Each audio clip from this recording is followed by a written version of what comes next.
अमित शाह के जम्मू कश्मीर पहुंचते ही एक बड़ी गुड न्यूज आई है। आपको बता दें, 3 संगठनों ने जो है हुर्रियत से नाता तोड़ दिया है और इसी पर गृह मंत्री अमित शाह बोले कि पीएम मोदी का जो है ये कमाल है। विस्तार पूर्वक पूरी खबर आपको बताते हैं। दरअसल गृह मंत्री अमित शाह इस वक्त जम्मू कश्मीर के दौरे पर हैं और उनके कश्मीर पहुंचते ही अलगाववादी संगठन हुर्रियत को तगड़ा झटका लगा है। जी हां, 3 बड़े संगठनों ने हुर्रियत का साथ जो है वो अब छोड़ दिया है। गृह मंत्री अमित शाह ने खुद सोशल मीडिया प्लेटफॉर्म एक्स पर जो है इस बारे में जानकारी दी है। दरअसल अमित शाह ने इस बारे में जानकारी देते हुए लिखा है कि Jammu Kashmir Islamic political party, साथ ही साथ जम्मू कश्मीर मुस्लिम डेमोक्रेटिक लीग और कश्मीर फ्रीडम फ्रंट जैसे 3 और संगठनों ने जो है हुर्रियत से खुद को अलग कर लिया है और ये घाटी में लोगों के भारत के जो संविधान में विश्वास का एक और प्रमुख प्रदर्शन जो है वो नजर आता है। आगे अमित शाह ने कहा कि पीएम मोदी का एकजुट और शक्तिशाली भारत का सपना आज और भी ज्यादा मजबूत हो गया है, क्योंकि अब तक 1-2 नहीं बल्कि 11 ऐसे संगठनों ने अलगाववाद को त्याग दिया है और इसके लिए अटूट समर्थन की घोषणा की है। तो ये तमाम चीजें अमित शाह की तरफ से कही गई हैं। दरअसल 3 बड़े अलगाववादी नेता मोहम्मद यूसुफ नक्काश, हकीम अब्दुल रशीद और बशीर अहमद अंद्राबी ने सार्वजनिक रूप से अलगाववाद को यानी कि हुर्रियत को त्याग दिया है और हुर्रियत कॉन्फ्रेंस के अलग अलग दड़ों से खुद को भी अलग कर लिया है।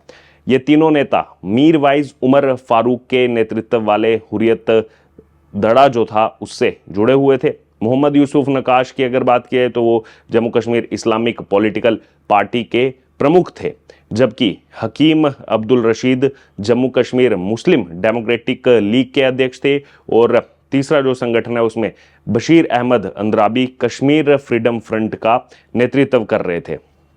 वहीं इन नेताओं ने अलग अलग लेकिन लगभग एक जैसे ही बयान दिए हैं और उन बयानों में भारत के संविधान के प्रति अपनी निष्ठा जताई है और साथ ही साथ अलगाववादी एजेंडे से भी खुद को पूरी तरह से अलग कर लिया है। जी हां, ये इस वक्त की बड़ी ब्रेकिंग है जम्मू कश्मीर से। दरअसल केंद्रीय गृह मंत्री अमित शाह 3 दिनों के जम्मू कश्मीर दौरे पर हैं।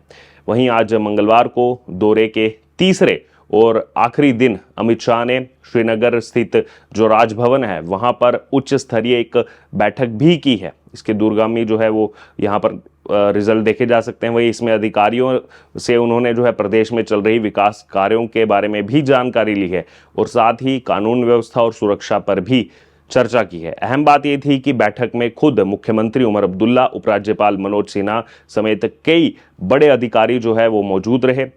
और इसी बीच आपको बता दें, इससे पहले सोमवार को दौरे के दूसरे दिन अमित शाह एलओसी और कठुआ में बीएसएफ की चौकी पर गए, जहां पर उन्होंने मौजूदा सुरक्षा व्यवस्था और हालात का जायजा लिया। फिर उसके बाद जो शहीद हो चुके हैं उन शहीदों के परिवारों से वो राजभवन में मिले और उनको नियुक्ति पत्र जो है वो भी बांटे गए।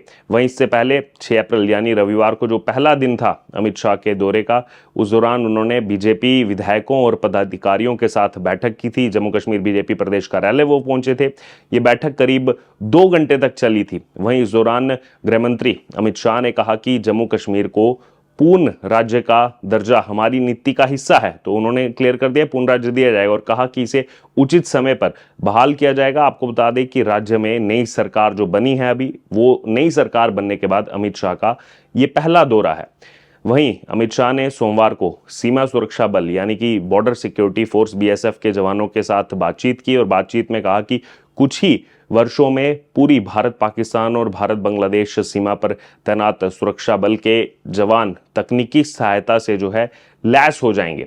वहीं आगे उन्होंने कहा कि तकनीक से संबंधित 26 से अधिक कई कदमों के परीक्षण जो हैं वो अभी चल रहे हैं, जिनमें ड्रोन रोधी तकनीक शामिल है। उसके अलावा टनल आइडेंटिफिकेशन तकनीक जो जम्मू कश्मीर में काफी कारगर साबित होगी वो शामिल है और इलेक्ट्रॉनिक सर्विलांस जैसी चीजें जो हैं वो शामिल की गई हैं। वहीं इससे पहले रविवार को अपने दौरे के पहले दिन अमित शाह ने भारतीय जनता पार्टी विधायकों और पदाधिकारियों के साथ जो बैठक की थी उसमें भी कहा जा रहा है कई महत्वपूर्ण बातें उन्होंने कही। इस दौरान उन्होंने ये भी कहा कि केंद्र सरकार सुरक्षा एजेंसियों के साथ मिल करके आतंकवाद और घुसपैठ को लेकर के सख्त रणनीति जो है वो बना रही है। अमित शाह ने जो है उस समय कहा कि कुछ जिलों के ऊपरी इलाकों में आतंकवादियों की मौजूदगी जो है वो देखी गई है और उस मौजूदगी को लेकर के चिंता जो है वो जताई जा रही है। वहीं उस पर जवाबी कार्रवाई भी जो है वो तेजी से चल रही है और सुरक्षा बल जो है वो लगातार काम कर रहे हैं और स्थिति पर जल्द ही काबू पा लिया जाएगा।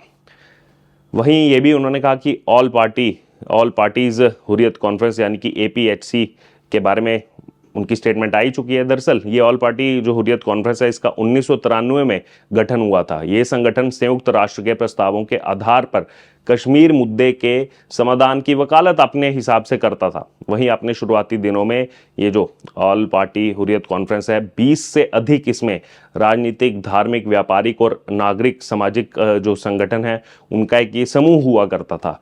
हालांकि पिछले कुछ वर्षों की अगर बात करें इसमें जो है इसकी प्रासंगिकता और प्रभाव जो है वो कम हुआ है, उसमें कमी आई है और अब इसके कई सहयोगी संगठन और नेता जो है वो इससे किनारा कर रहे हैं, इससे हट रहे हैं। वहीं पिछले एक महीने में अगर बात की जाए तो कश्मीर में अलगाववादी नेताओं द्वारा इस तरह का सार्वजनिक त्याग जो है वो लगातार देखा जा रहा है। दरअसल 1990 में जब आतंकवाद अपने चरम पर था, आतंकवाद अपने चरम पर शुरू होने के बाद ये पहली बार है जब अलगाववादी नेताओं ने इस तरह के बयान जो हैं वो जारी किए हैं और इससे पहले भी कई संगठनों ने हुर्रियत से नाता तोड़ दिया था, जिससे केंद्र सरकार की जो कश्मीर नीति है उसको सफलता के रूप में जो है वो देखा जाने लगा। बहरहाल इससे पहले अगर बात की जाए तो जम्मू कश्मीर को लेकर के अमित शाह ने 19 मार्च को ही राज्यसभा में बजट सत्र के दौरान चर्चा में कहा था कि जम्मू कश्मीर में 2004 से 2014 के बीच में 7,217 आतंकी घटनाएं हुई थी, लेकिन 2014 से 2024 के बीच में ये घट करके 2,222 रह गई। उन्होंने बताया कि पिछले 10 सालों में नागरिकों की जो मौत है उसमें 81% की कमी देखी गई है, सुरक्षा कर्मियों की शहादत में 50% की कमी देखी गई है और पत्थरबाजी की घटनाएं जो हैं वो अब पूरी तरह से बंद ही हो चुकी हैं। वहीं ये भी उन्होंने बताया जहां 2004 में 1587 घटनाएं हुई थी, आतंकी घटनाएं, और अमित शाह ने कहा कि 2024 में अब ये घट करके एकदम से नंबर नीचे जा चुका है, 85 घटनाएं हुई हैं। फिर आगे उन्होंने बताया 2004 में 733 नागरिक मारे गए थे, जबकि 2024 में अब ये बिल्कुल अपने धीरे धीरे नीचे जाता जा रहा है, अब केवल ये संख्या 26 रह गई है। फिर आगे उन्होंने कहा प्रधानमंत्री नरेंद्र मोदी ने कश्मीर में लोकतंत्र की नींव जो है वो रखी है और अब सरकार जो है आतंकवादियों को कड़ा और सीधा जवाब देती है। आगे अमित शाह ने यह भी कहा था कि जम्मू कश्मीर में विपक्ष के 33 साल के शासनकाल में जब वहां सिनेमा हॉल भी नहीं खुलते थे, हमने 2019 में आर्टिकल 370 हटाया। G20 की बैठक में दुनिया भर के राजनीतिक जो हैं वो वहां गए और हमने वहां पर सफलतापूर्वक चुनाव भी करवाए। एक गोली तक जो है वो चुनाव में नहीं चली। ये तमाम चीज़ें जो है वो अमित शाह की तरफ से कही गई थी। बहरहाल ये 3 दिन का दौरा जो है वो बस समाप्त हो चुका है। क्या कहना है आपका? और यहाँ पर जो जो चीज़ें हुई, 3 अलगाववादी संगठनों का हुर्रियत से अपने आप को अलग कर देना, और किस प्रकार आप इसको देखते हैं, और जो जो हमने आपको इस दौरे की मुख्य चीज़ें बताई उस पर आपका क्या कहना है, आप जरूर हमारे साथ कमेंट बॉक्स में शेयर करें। बने रहें तमाम अपडेट्स के लिए द डिजिटल रिपोर्टर के साथ। धन्यवाद।